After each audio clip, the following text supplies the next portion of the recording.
Broadcast was called Extinction Event, Subject Terra 7. It had a nice ring to it, honestly.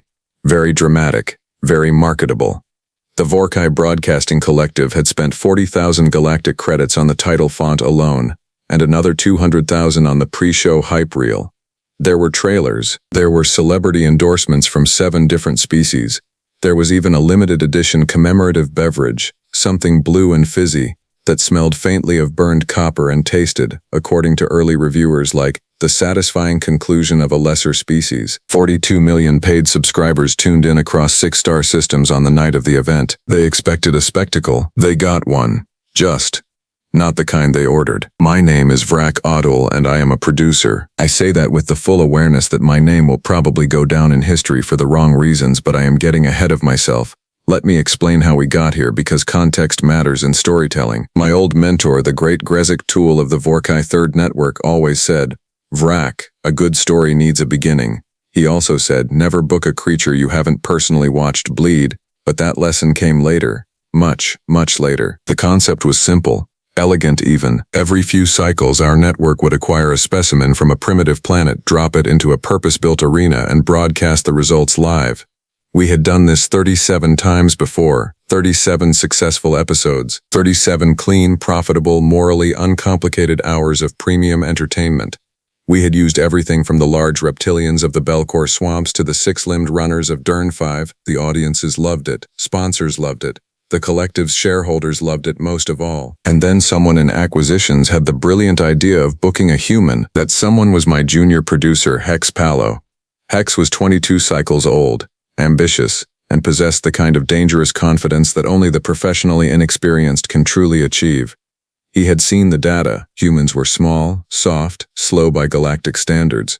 No natural armor, no venom, no enhanced sensory array, gravity-dependent, oxygen-reliant, structurally fragile. He had pulled their planetary survey report, found a species with a maximum recorded lifespan of roughly 100 rotations, and decided they were, and I am quoting his exact words here, perfectly snackable. I had approved the booking. That is on me. His full name was Marcus Vale, and he was 31 years old, according to human age counting, which I would later learn they do by orbits around their star, a quaint habit that somehow felt appropriate for a species that was apparently very attached to their little corner of the universe. We acquired him from a transit corridor near the outer rim of their solar system, standard extraction, painless, professional, no property damage. He was alone on a small vessel, which our acquisition team noted with relief. Humans, we had been warned in the survey report, could become, quote, unpredictably combative. When in groups, solo extractions were recommended. He woke up in the holding room 3 cycles later. I was watching through the observation panel when he opened his eyes. Now, I have seen many species wake up in that room. Most of them go through the same sequence. Confusion, assessment, fear. Some go straight to fear, some stop at confusion and stay there until the event. One species, the Nurthling of the Gelid Belt, had famously spent their entire pre-show period trying to eat the wall. Fear manifests differently across the stars, but it always manifests. It is, in my professional experience, an inevitability. Marcus Vale woke up, looked at the ceiling for about 4 seconds, then sat up slowly, like a man who had simply overslept, and was mildly annoyed about it. He looked at his hands, he looked at the walls, he looked at the ceiling again. Then he said, in that flat, scratchy, oddly musical language humans use, something that our translator rendered as, well, okay then. I blinked, all 4 of my eyes in sequence.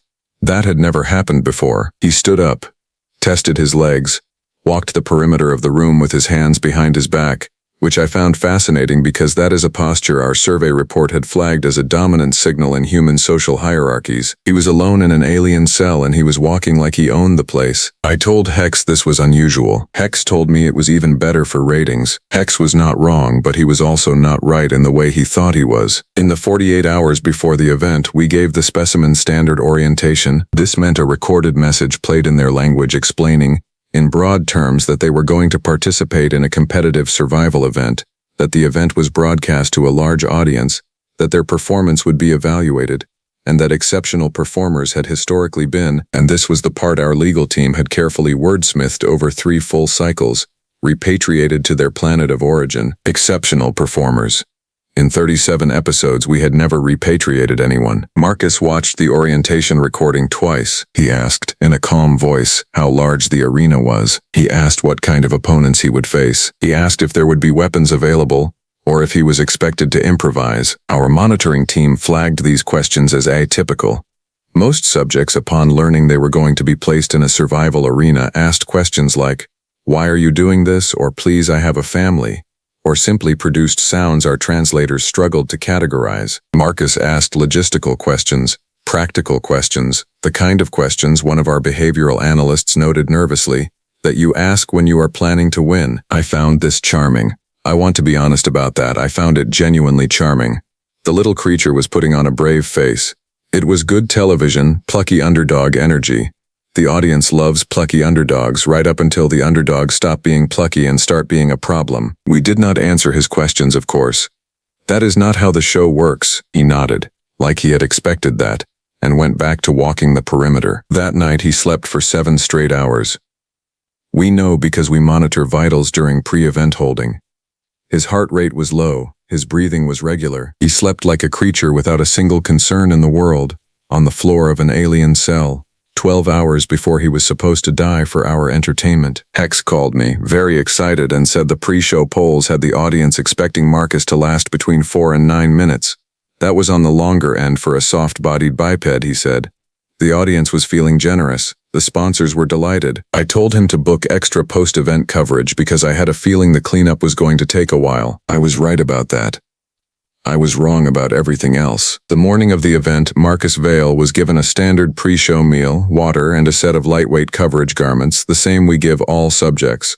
He ate all of the food, he drank all of the water, he examined the garments, seemed unimpressed, and put them on anyway with the resigned practicality of a person who has accepted worse situations than this one. At exactly the 3rd bell of the cycle, the arena gates opened. The arena itself was one of our best sets. 3 full kilometers of varied terrain, from open flatland to dense constructed obstacles to a central elevated platform where, traditionally, the final confrontation took place. We had 17 active Goreth units positioned throughout. Our most reliable performers, 2 meters tall, quadrupedal in attack stance with a bite force that could shear through standard alloy plating. They were not smart, but they did not need to be smart. They were fast, armored, and they had never failed to conclude an event. 42 million viewers were watching. The commentators were live. The sponsor spots were rolling. The commemorative beverage was selling out in 7 systems. Marcus Vale walked into the arena, stopped, and looked up. He looked at the overhead lighting rigs. He looked at the broadcast array. He looked, very directly, at Camera 3, which was the primary close-range unit positioned at the gate. And he did something no subject in 37 episodes had ever done. He waved, not frantically, not desperately, just a single, calm, deliberate raise of one hand directed straight at the lens. Like he knew we were there, like he had always known we were there and had decided, somewhere in the last 48 hours of perimeter walking and 7-hour sleeps, that he was going to acknowledge us personally before the whole thing started. The live audience response meters spiked. Comments flooded the broadcast network. Our senior data analyst later told me it was the single largest viewer engagement spike in Vorkai broadcasting collective history.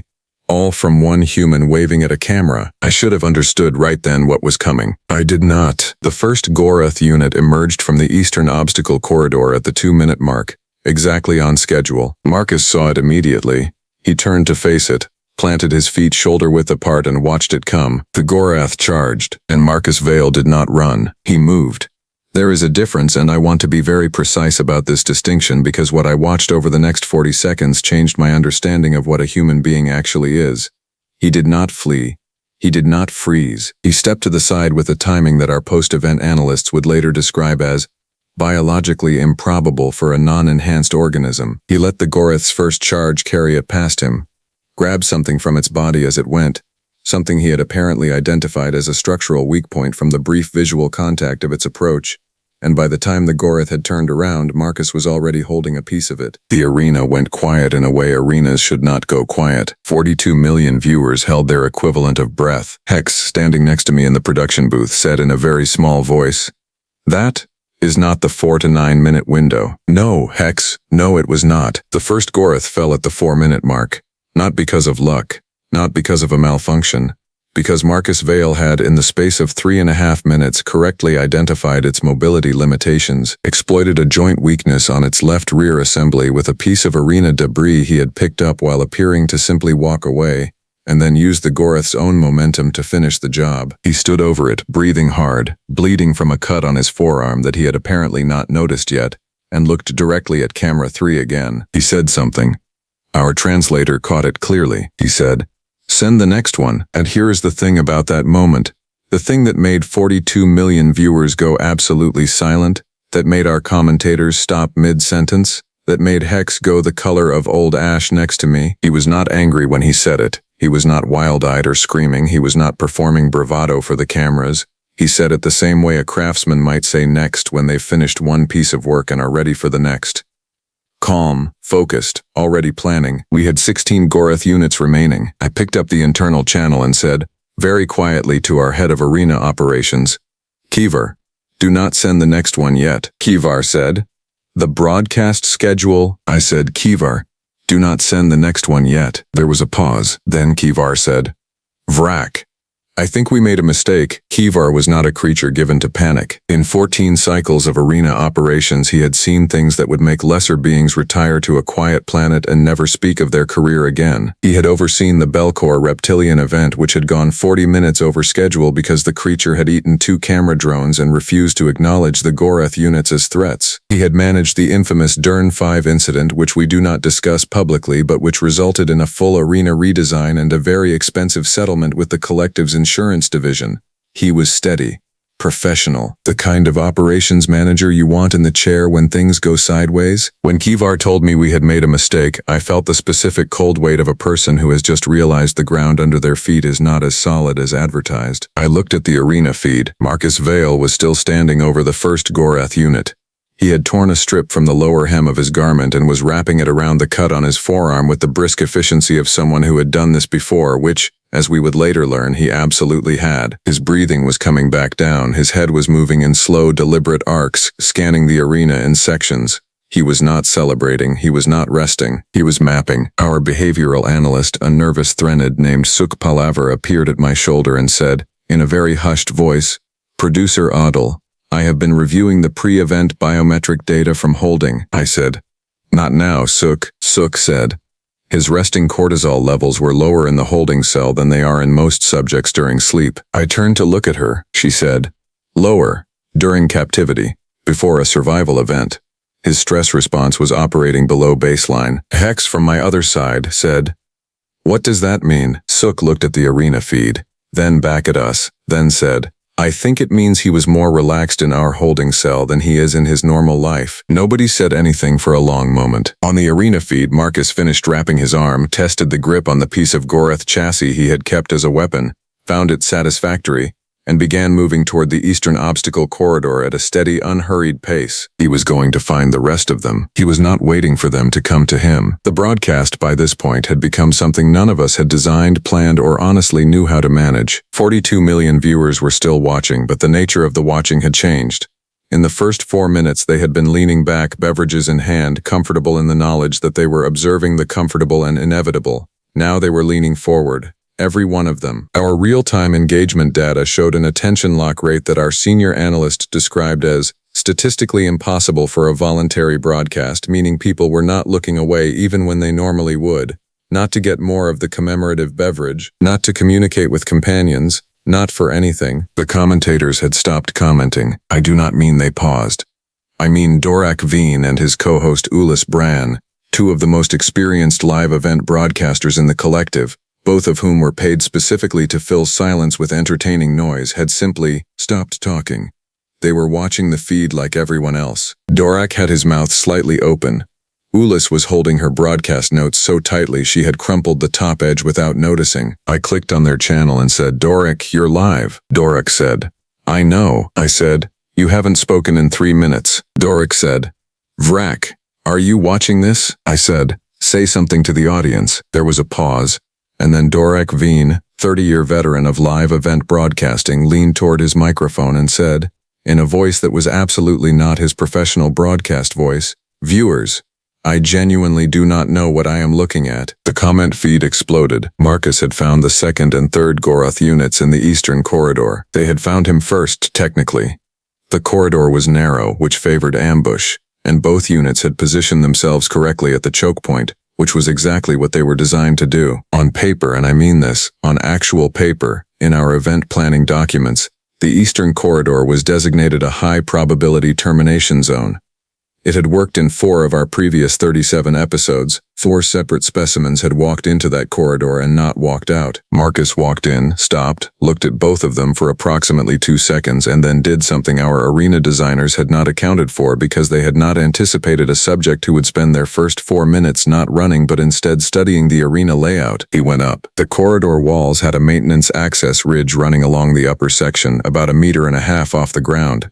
It was structural, not decorative. It had never been relevant to any previous event because no previous subject had looked at it, assessed it as an asset, and climbed it in under 4 seconds while 2 predators were charging from below. He moved across the upper ridge above both units, dropped onto the rear of the first one before it could reorient, and used the Goroth chassis piece in a way that I am going to describe only as surgical. Then, while the second unit was still processing the loss of its partner, he dropped back to the corridor floor, picked up a new piece of hardware and turned to face it. That one took 40 seconds. In the production booth, Hex said, "He scouted the arena during orientation," I said.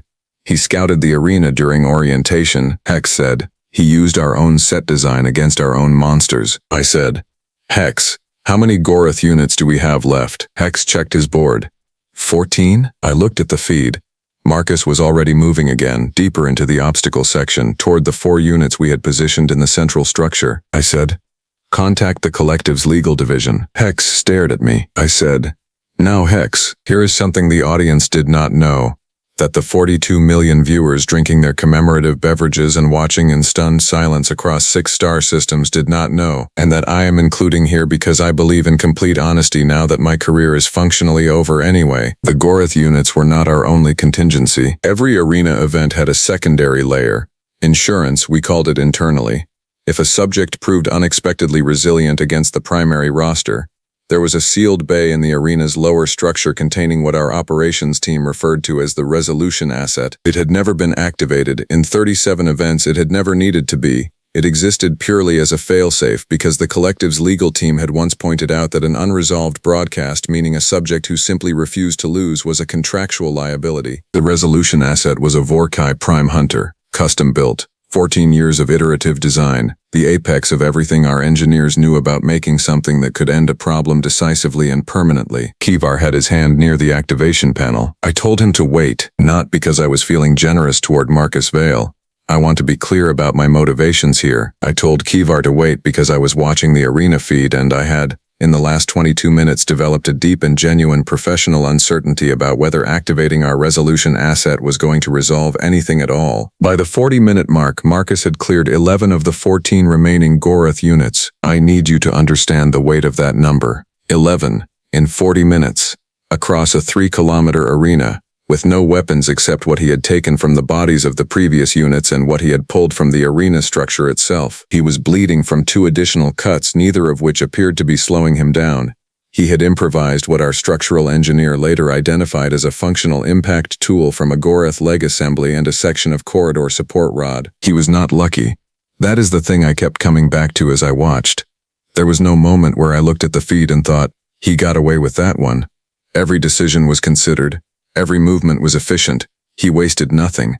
He was not fighting like a creature trying to survive. He was fighting like a creature who had decided survival was the floor, not the ceiling, and was now interested in what came after. At the 43-minute mark, he cleared the 12th unit. At the 47-minute mark, the 13th, he stood in the center of the elevated platform, the place where we traditionally staged the final confrontation because it photographed well from the overhead cameras, and he looked up again. At camera 3, he had figured out which camera was the main one in the first 4 minutes of the event and had been addressing it specifically, consistently every time he wanted to communicate with us directly.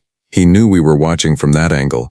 He knew that was where the primary broadcast feed came from. He said loud and clear in that flat human language, "I know you have more. I can see the sealed bay from here. The heat signature is different from the rest of the floor. You have something in there you haven't used yet." In the production booth, everyone went very still. Doric Veen, still live on the broadcast, whispered into his microphone. "He found the failsafe. The comment feed hit numbers our servers were not designed to handle." Marcus sat down on the platform surface, cross-legged, weapons across his knees, and looked directly at camera 3 and said, "So here is what is going to happen. You are going to open that bay, or you are going to turn off those cameras and explain to your audience why you stopped. Either way, I am still here." We opened the bay. I am not proud of this decision. I am also not going to pretend it was anything other than what it was. A room full of professionals who had lost control of their own production and were operating on something between instinct and panic. Hex was pale. Sook had stopped taking behavioral notes entirely and was just standing there with her arms folded, watching the feed with an expression I had never seen on a Threnid before, something that looked almost like respect. Kivar activated the Prime Hunter without looking at me because he did not want to see my face when he did it. The Prime Hunter emerged from the lower bay. It was, I will say objectively, an impressive piece of engineering. 2.5 meters, armored plating across every surface that mattered. 4 operational limbs plus 2 secondary engagement arms, designed specifically to move fast in an open elevated space, which is exactly where Marcus was. Marcus stood up. He watched it come up through the bay hatch. He tilted his head slightly to one side, which our post-event analysts later noted was a human behavior associated with assessing an unfamiliar problem. He was looking at it the same way he had looked at the corridor wall, the same way he had looked at the Gorath's joint assembly. He was finding the thing inside it that was going to be useful to him. Then he looked at camera 3 one more time, and he said something that Doric Veen broadcast live to 42 million viewers, something that got clipped and replicated across every information network in 6-star systems within the hour, something that I now see printed on merchandise and referenced in cultural commentary pieces and quoted in the opening statements of what I understand is going to be a very significant piece of interspecies legislation. He said, "I want everyone watching this to remember, you paid to see what humans do when you push us. So watch." The Prime Hunter attacked. I am not going to describe the next 11 minutes in clinical detail, partly because our legal team has advised against it, mostly because I do not think the clinical detail is the point. The point is that Marcus Vale, a 31-year-old human being from a planet that the Galactic Survey report had classified as pre-contact primitive, minimal threat assessment, took 11 minutes to do something that our 14 years of engineering had told us was not possible, and he did it without ever stopping talking. That is the part that haunts me, he narrated. Not constantly, but in the gaps, in the brief pauses between engagements, he would look at camera 3 and say things, practical things, observational things. At one point he said calmly while pinning one of the Prime Hunter's secondary arms against the platform railing, "Your engineers left a pivot weakness on the lateral joint. Whoever signed off on that made a mistake." At another point, breathing hard, with blood on his face from a hit that should have ended the whole conversation, he looked at the camera and said, "Still here." At the 11-minute mark it was over. Marcus sat down again, in the same cross-legged position, on the elevated platform, surrounded by the conclusive evidence of the last 58 minutes of his afternoon. He was bleeding, he was exhausted, he was, by any reasonable medical assessment, going to need significant treatment. He looked at camera 3, he said, "Now, about that repatriation clause." The broadcast officially ended 4 minutes later when our legal team cut the feed on the grounds of, and I am quoting the official documentation, "unforeseen liability escalation." The actual reason, which everyone in the industry knows, is that Vorkai Broadcasting Collective's board of directors had been watching live, along with every major advertiser, every senior regulator in the collective's operating jurisdiction, and representatives of 4 separate interspecies diplomatic bodies who had been alerted by the comment feed spike. The silence after the feed cut was the loudest thing I have ever heard. Marcus Vale was repatriated. Fully, completely, within 72 hours aboard the fastest vessel the collective owned, with 3 of our best medical staff, all of whom reported that their patient was, quote, disturbingly cheerful for the duration of the journey and spent most of the trip asking questions about the ship's navigation systems. Ex-Pello resigned. He is currently working in agricultural broadcast on a small station near the Gelid Belt. I hear it is very calm there. I hear nothing unexpected ever happens. Kivar took early retirement and has not spoken publicly about the event. Suk Palavar published a paper. It is called Cortisol Baselines and Combat Cognition in Terran Homo Sapiens, a revised threat assessment, and it is currently required reading at 12 separate military academies across 3 systems. The abstract opens with the line, We were wrong about everything. As for me, I am Vrak Odul. I am a former producer. I am the being who looked at a human waving at a camera and thought, good television. I think about that wave a lot.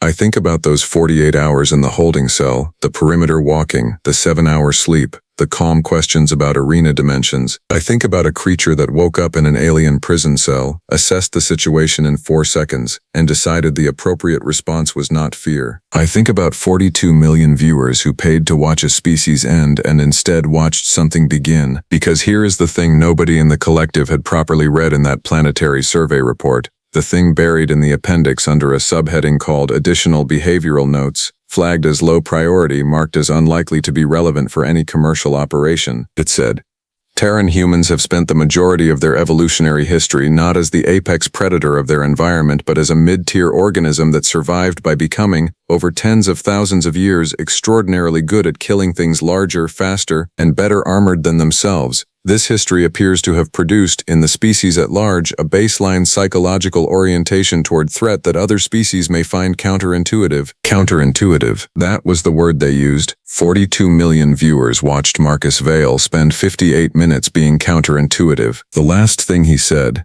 before the feed cut, before the legal team pulled the plug on the most watched broadcast in Vorkai collective history, was not dramatic. It was not a speech. It was not a threat or a declaration or a call to arms. He looked at camera 3, tired and bloodied and completely utterly calm, and he said, tell your audience, we are not what your survey report said we are.